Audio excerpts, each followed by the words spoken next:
Hi everyone, welcome back to JPWHU TV. My name is John, your host as always, and I hope you're all doing well as I always do. This is the preview of West Ham's fifth home game and third London derby of the 21-22 Premier League season, with the visit of Tottenham Hotspur on Sunday afternoon, 2 o'clock kickoff live on Sky Sports. As always, this video is sponsored by the channel sponsor 3retro.com. Please click the link in the description below that will take you directly through to the West Ham section of their website, where you can purchase some really nice retro gear, guys, as you can see from the icon that's up here, along with Admiral and Umbro, claret and blue track jackets, polo shirts, sweatshirts and t-shirts. Any purchases made through the link in the description below, the commission that the channel would normally be getting, I'll be sending directly onto Irons Supporting Food Banks, the charity within the Newham area that are helping those in the Newham area that are really struggling.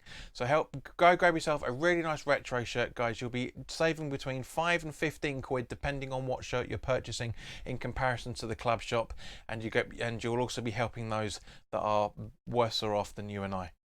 So as always, guys, let's start off by talking about the officials. The referee for this game is who was on VAR for Everton, Paul Tierney.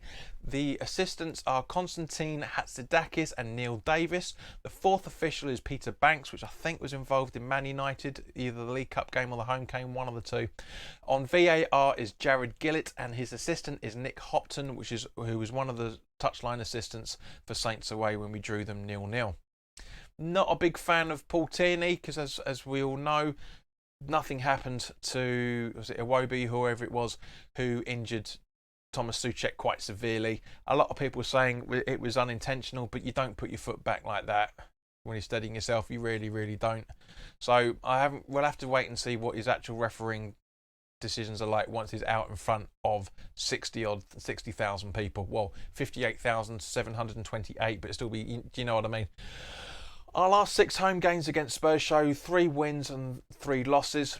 Moyes has managed Spurs, against Spurs I should say, 31 times in his career, winning 8, drawing 10 and losing 13. As a West Ham manager, he's only won once, which was at that home game when we beat them 2-1 in February earlier this year with the great goals from Antonio and Lingard. And obviously, it's quite ironic that this week is also that the anniversary, shall we say, of when we were 3-0 down and came back to beat them pretty much beat them 3-3 with the dying minutes with that cracking goal from Lanzini. Poetic justice, impetus for how the game's going to go. We'll have to wait and see. Let us know your comments in the comment section as always.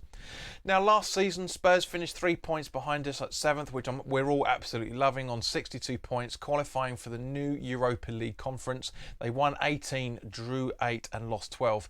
In the away league table last season, they were 11th with 8 wins, 5 draws and 6 losses. Last season, away from home, they scored on average of 1.74 goals per game, conceded 1.32 goals per game, with a match goals average of 3.05 goals per game. Of the 19 away games played, 26% of those games they kept clean sheets, which is just under 5.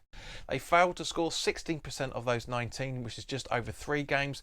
They averaged possession of 51%, 11.84 shots taken per game, 15% conversion rate per game, committed 10.26 fouls and conceded 13.58 fouls per game, won 2 penalties away from home and conceded 7 away from home. This season, from their 4 away games so far this season, they've won 2 and drawn 2 with an averaging of 1.5 points per game. They scored 4 goals from open play, 1 from the penalty spot.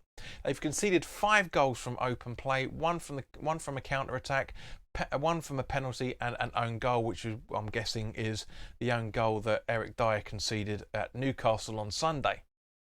In terms of attacking parts of the pitch, 37% have come from the left-hand wing, no surprise there, 36% from the right, and their action zones, like it is with all teams and all games, 45% in the middle third. The playing style is very much based on short passes, and 76% of all shots taken so far this season have come through the middle, 9% in the 6-yard box and 62% in the 18-yard box. So that's something we really need to be aware of. We really need to get those numbers packed in, guys. Otherwise this is going to be an absolute goal fest. On the flip side, they've conceded 78% shots through the middle, just 5% in the 6-yard box and 53% on the 18-yard box. So both sides really need to take this into consideration. We both, we really need to pack that box out. They need to pack that box out. I hope they don't. But, it's fire and ice really in terms of how things are going.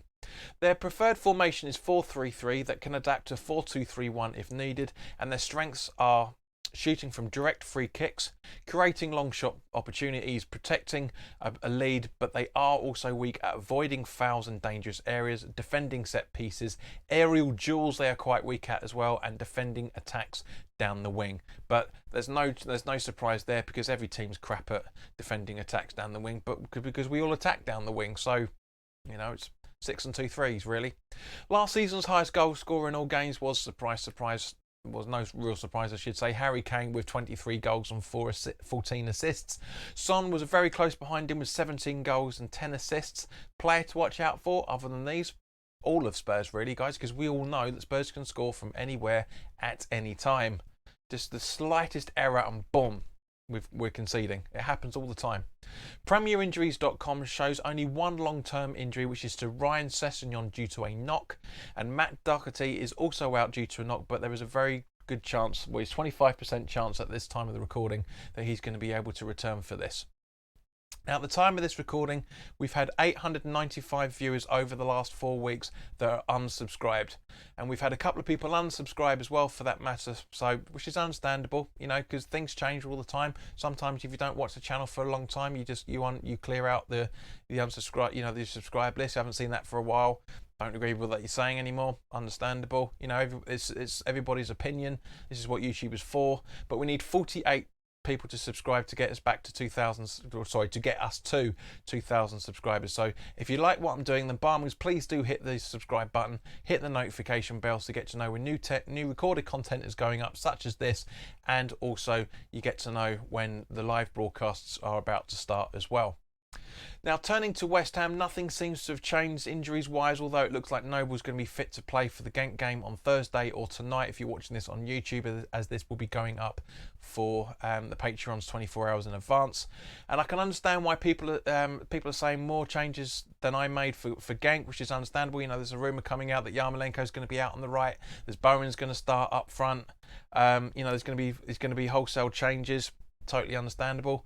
But Soufal is 50% chance of returning for this game, but Crowell and Fredericks are still out. Now, a lot of people are saying that one of the reasons why they're hoping Moyes is going to make a lot of changes is because we need to prioritise the Spurs game over the Europa League game. I don't agree. I genuinely don't agree. I don't give a monkeys about Spurs. I know a lot of you guys do, and it's totally understandable. I know the reasons. I mean, they're scum. They're quite frankly, sorry, Brain, if you're watching this, but the majority of your supporters, especially that goes to White Hart Lane, are scum, right? But this, to me personally, Europa League, going completely undefeated so far, because we've played 2, we've won 2, conceded none. I personally think Thursday night's game against Genk is more important than the Spurs game. If you don't agree with me, put the comments in the comment section below and let me know why. But as I said, guys, I genuinely think that we need to be making more focus on the Europa League than Spurs. It's a one-off match. Everybody wants everyone to go through the Europa League as quickly as possible, so you can't prioritise both. But I get it if changes are going to be made. But in the meantime, guys, this is the starting 11 that I think we should be putting out. Fabianski in goal, with a back four of Johnson, Zuma, Ogbonna and Creswell, Souček and Rice in the defensive midfield positions, with Bowen, Fornals and Benrahma in midfield, with Antonio up front. Now, I know that, because there's a very good chance that Souček is going to be returning for tonight's Genk game. So I really do hope that that's the case. It'd be great to have him back. As much as I'd put Lanzini in for the Genk game, I'd rest him completely and I would have him play against Spurs. But anyway, guys, let me know your thoughts in the comment section below. Do you agree with the starting 11 that I've put out, which is pretty much the starting 11 for Everton away last weekend? So let us know what you're thinking. In the meantime, look after yourselves, and I'll be doing you'll see me later on Thursday night for the full-time thoughts for the Genk game, and on Sunday afternoon I'll be doing the full-time thoughts for the for this Spurs game as well once I'm back from the London Stadium. So look after yourselves, guys, and I really hope you're keeping well, and please do subscribe. All the best.